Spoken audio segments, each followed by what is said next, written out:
நான் என்ன பண்றது கடவுளே கிருஷ்ணா?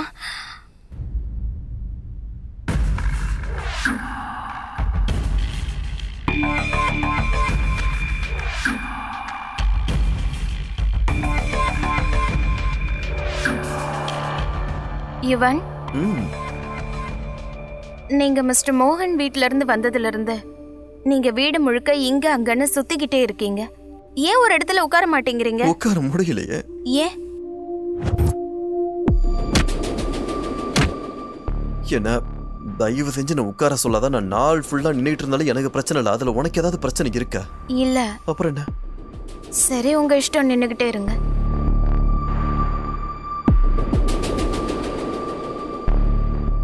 ராதிகா, உன்கிட்ட ஒண்ணு கேட்கவா? என்ன? கேளுங்க. உண்மையாவே உன் பாயிண்ட்ல நான் தப்பானவன். அந்த மோகனும் அவன் பொண்ணு கரெக்டா இருக்காங்கன்னு உனக்கு தோணுதா என்ன? ஆமா.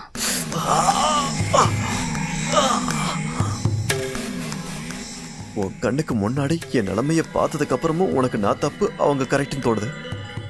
அப்பா பொண்ணு கிடையாது அவங்க. அவன் ஒரு சாத்தா, அந்த பொண்ணு குட்டி சாத்தா. சரியான ஜோடி ரெண்டு பேரும். அப்பா சொல்றான் பொண்ணு அடிக்குது, உணர்ந்துட்டா. நீங்களும் சொன்னதே சொல்லிட்டு இருக்கீங்க யுவன். உங்க பாடியில ஒரு தழும்பு கூட இல்லையே, எங்க காமிங்க பாப்போம். முதல்ல என் பாடி நீ எனக்கு அதை பார்த்திருக்கிய? பேண்ட்டை கழட்டி காட்ட சொல்றியா ராதிகா? எனக்கு அந்த மாதிரி பண்ண வெக்கமா இருக்காது? என்ன பாரு, நல்லா லைட்டா வீங்கின மாதிரி இல்ல? என்ன என்ன சொல்றீங்க நீங்க? அப்படியெல்லாம் நடக்க வாய்ப்பே இல்ல. இத கூட நம்ப மாட்டேன். எப்படி அடி வாங்கினதுன்னா? நீங்க உங்களுக்கு எப்படி தோணுதோ அப்படியே ரெஸ்ட் எடுங்க. நான் பால் கொண்டு வரேன். நல்லதும்மா, பால்ல கொஞ்சம் மஞ்சள் பொடி போட்டு கொண்டு வா.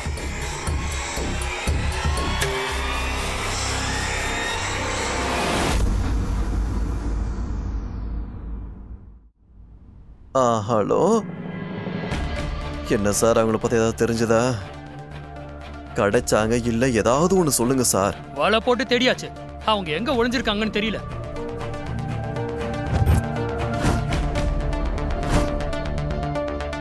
சரி, அப்ப நான் போய் தேடி பார்க்கறேன்.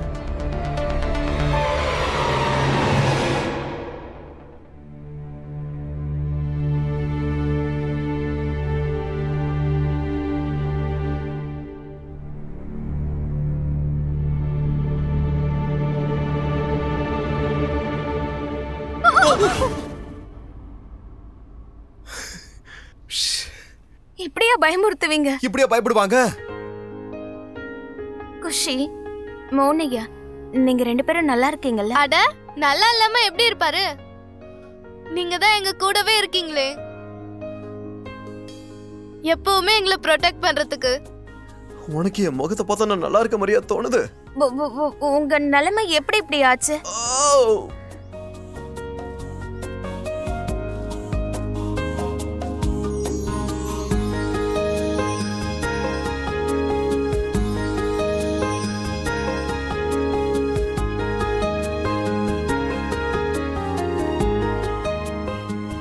எங்க கார்டியன் ஏஞ்சல்.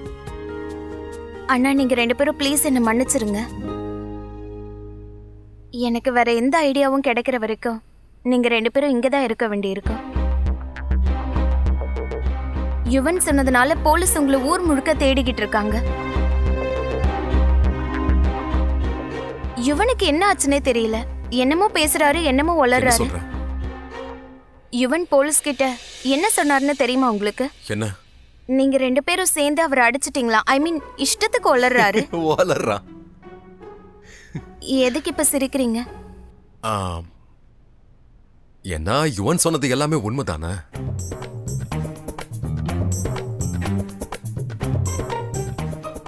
அப்ப நீங்க ரெண்டு இல்ல, பேரும் நாங்க ரெண்டு பேரும் இல்ல, குஷி மட்டும்தான் யுவனை போட்டு வெளுத்து வாங்கணும். Deserved, well deserved. இல்ல குஷி, மோனையா, நீங்க ரெண்டு பேரும் பண்ணது ரொம்ப பெரிய தப்பு. என்ன தப்பு? உன் புருஷன் பண்ணது மட்டும் கரெக்ட்ன்றியா? வேணும்னே குஷியை மாட்டிவிட முயற்சி பண்ணிக்கிட்டு இருக்காம. அடுத்த வாட்டி அவன் தனியா மாட்டினானா ஷாலினியை விட்டு அடிக்க வைப்பான் அவனை. ஷாலினியை விட்டா? பின்னவா? நானும் அவன் அடிக்க மாட்டான் இல்ல.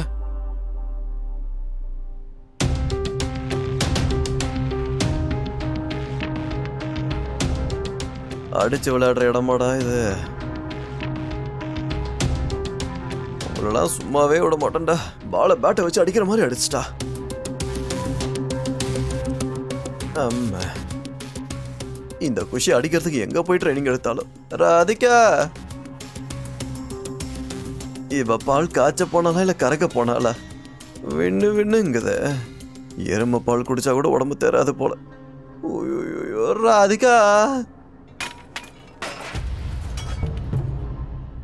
ஸ்டோர் ரூம்ல இருந்து என்ன சத்தம் வருது? அங்க யாரும் போக மாட்டோமே.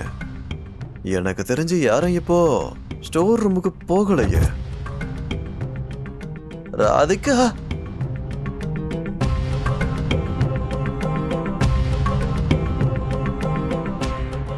ஸ்டோர் ரூம்ல மாட்டை கிட்ட கட்டி வச்சிருக்காளா? போய் பார்க்கறேன். ஆன சீரியஸ் நோட் ராதா, வெறும் குஷி மட்டும் இல்ல, யுவன் மானச காயப்படுத்தவும் முயற்சி பண்ணிருக்கான்.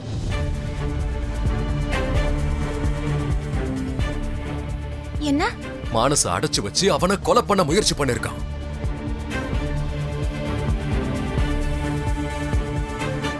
ஸ்கூல்ல நடந்த விஷயம் உனக்கு ஞாபகம் இருக்குல்ல? அதை யுவன் தான் பண்ணிருக்கான். ஆனா மோனையா உங்களுக்கு எப்படி தெரியும்? இங்க பாருங்க, எனக்கு இவனுக்கு எதிராக ஏதாவது ஆதாரம் கிடைக்கிற வரைக்கும் என்னால இதெல்லாம் நம்பவே முடியாது. ஆனா என்னைக்கு அவருக்கு எதிராக ஆதாரம் கிடைக்குதோ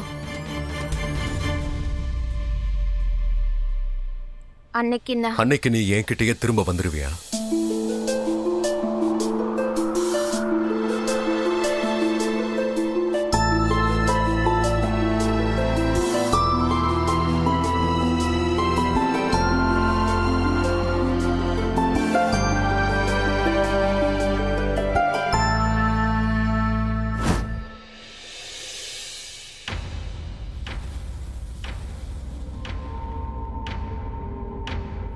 உடம்பு சரியானது ஸ்டோரை கீழே கட்டி வைக்கணும்.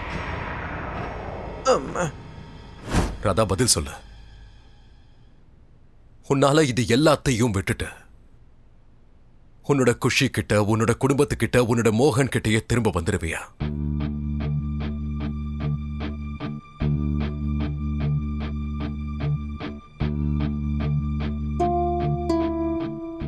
ஒன்னு சொல்லட்டுமா ராதா?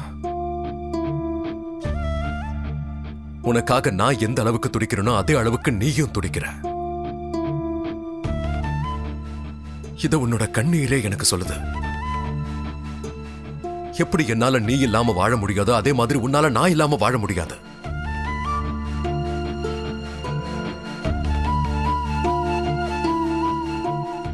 ராதா, உன்னோட கண்ணிலேயே தெளிவா தெரியுது. நீ எங்க 2 பேர் மேலேயே காட்டுற இந்த அக்கறையிலேயே நல்லா தெரியுதே. நீ எங்க 2 பேருக்கும் எதுவும் ஆயிடக்கூடாதுன்னு பயப்படுற பாரு, அதுலயே எல்லாம் தெரியுது.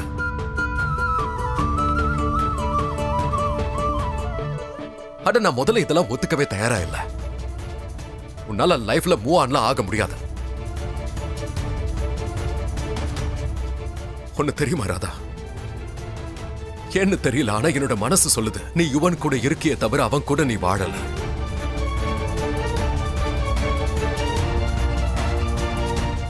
நான் சொல்றது உண்மைதானே? சொல்லு, நான் சொல்றது உண்மைதானே?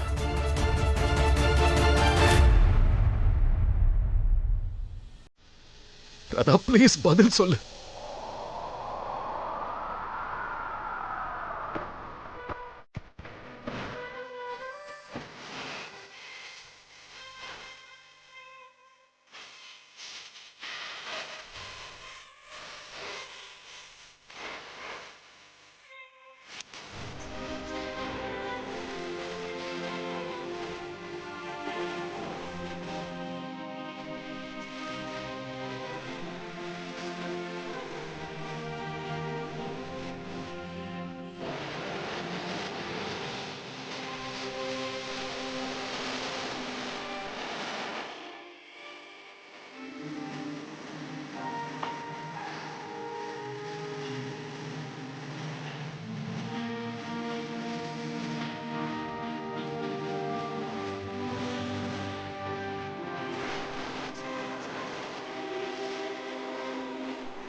இங்க ஒண்ணுமே இல்ல.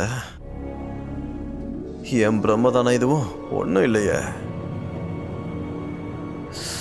என்ன அடி அடிச்சிட்ட? இங்க இருந்து ஆரம்பிச்சு முட்டி வரைக்கும் மொத்தமா வலிக்குது. நம்ம வீட்டுல நல்ல பெரிய பெரிய பெரிச்சல் எல்லாம் இருக்கு போல. இப்ப அதை வேற ஒழிச்சு கட்டி ஆகணும். கரும்பு அதுக்கும் விஷத்தை தயாரிக்கணுமா?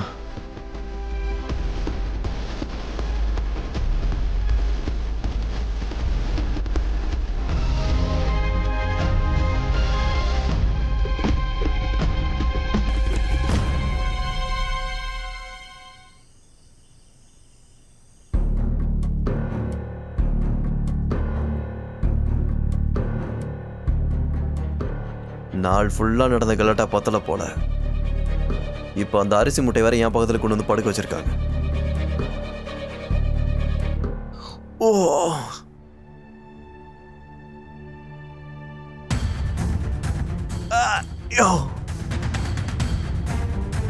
உட்காந்துருக்கணும், எழுந்திருக்கணும், சாப்பிடணும், குளிக்கணும்.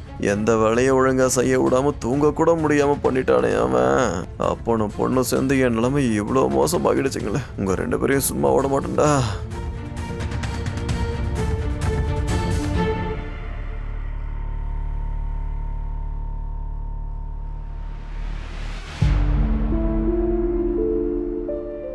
ராதாவும் இவனும் சேர்ந்து தூங்குறாங்க. ஆனா நடுவுல மானசு இருக்கான்.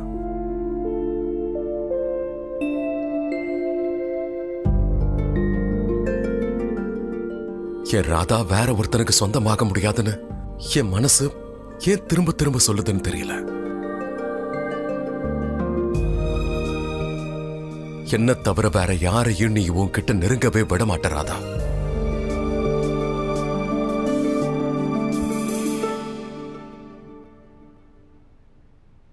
ஆனா என்னால ஒத்துக்கவே முடியல. உன்னால லைஃப்ல மூவ் ஆன்லாம் ஆக முடியாது. ஏன்னு தெரியல, என்னோட மனசு சொல்லுது நீ இவன் கூட இருந்தாலும் அவன் கூட நீ சேர்ந்து வாழல.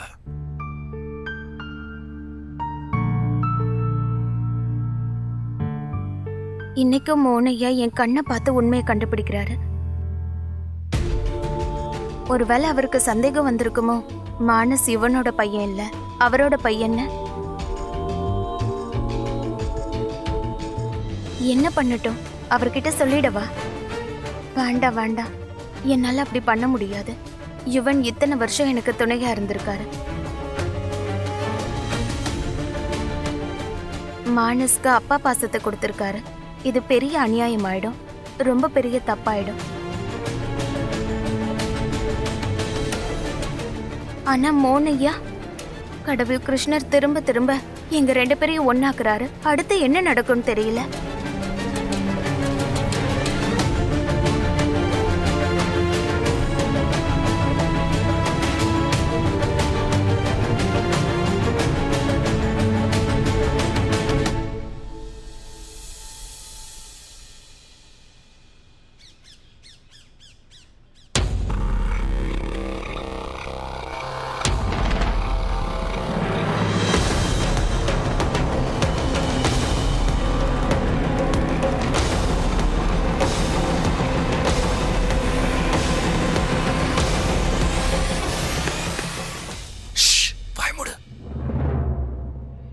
பைத்தியமா உனக்கு என்ன பண்ணிட்டு இருக்க? இது நம்ம வீடுல உன் இஷ்டத்துக்கு கிச்சனுக்குலாம் வரதுக்கு. நாம யுவன் வீட்டுல இருக்கோம், யுவன் நம்மள பார்த்தானா அப்புறம் ப்ராப்ளம் ஆயிடும். உனக்கு உனக்கு மூளைகில குழம்பி போயிடுச்சா? இருங்க, ஒரு நிமிஷம் பொறுமையா இருங்க. என்ன பண்ற நீ? டடடா, பாத்தீங்களா? என்ன இது? அப்பா மறந்துட்டீங்களா? இன்னைக்கு என் ராமாவோட என் அப்பாவோட வெட்டிங் ஆனிவர்சரி.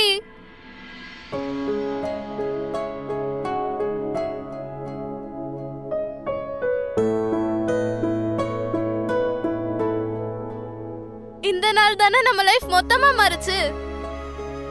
ஏன்னா என்னோட ராமா அபிஷியலா எனக்கு அம்மாவாவும் உங்களுக்கு வைஃபாவும் ஆயிட்டாங்க.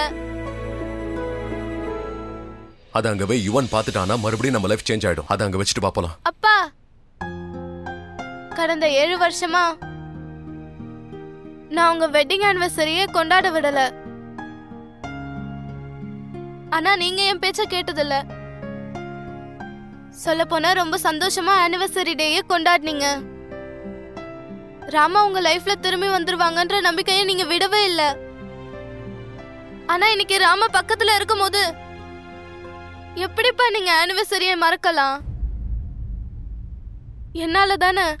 அதானே? இல்ல குஷி, நான் எதையும் மறக்கல குஷி. ஆனா ஞாபகப்படுத்திக்கவும் விரும்பல.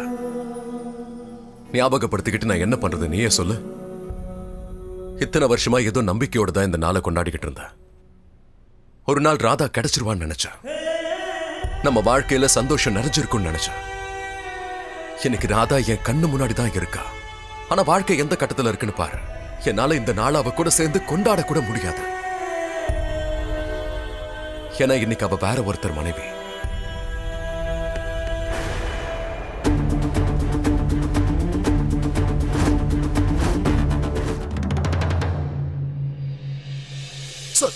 சாரி நீயா? ஆமா, நான் தானே வருவேன். நான் உங்க 2 பேரும் ஸ்டோர் ரூம்ல தானே இருக்க சொன்னேன். 2 பேரும் இங்க என்ன பண்றீங்க? அது குஷி இங்க வந்து. என்ன குஷிங்கிறீங்க மோனிகா? வீட்ல யுவன் இல்லனா வீடு மொத்தமும் காலியா இருக்குன்னு அர்த்தம் கிடையாது. வீட்ல யாராவது உங்களை பார்த்துட்டாங்கன்னா அப்புறம் ரொம்ப பெரிய ப்ராப்ளம் ஆயிடும். ஏன் புரிஞ்சுக்க மாட்டேங்கிறீங்க?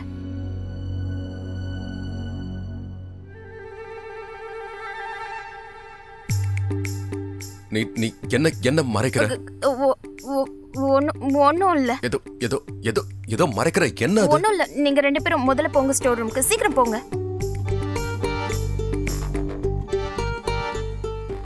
அட என்ன பாக்குறீங்க? குஷி என்னன்னு பாரு. அட ராமா, எங்க பாருங்க. இந்த கேக் உங்க 2 பேர் ஆனிவர்சரிக்காக செஞ்சேன்.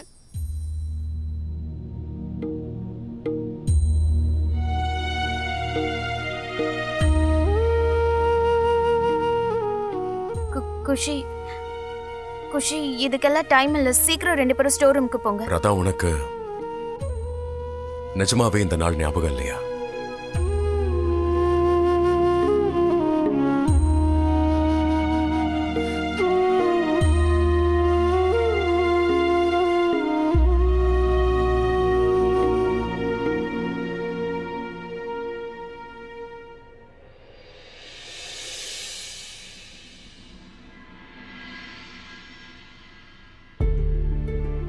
அப்பா, உங்களுக்கு ஞாபகம் இருக்கா? யாரோ செலிப்ரேஷன்ல கேக் வெட்டுறதுக்கு அகைன்ஸ்டா இருந்தாங்க.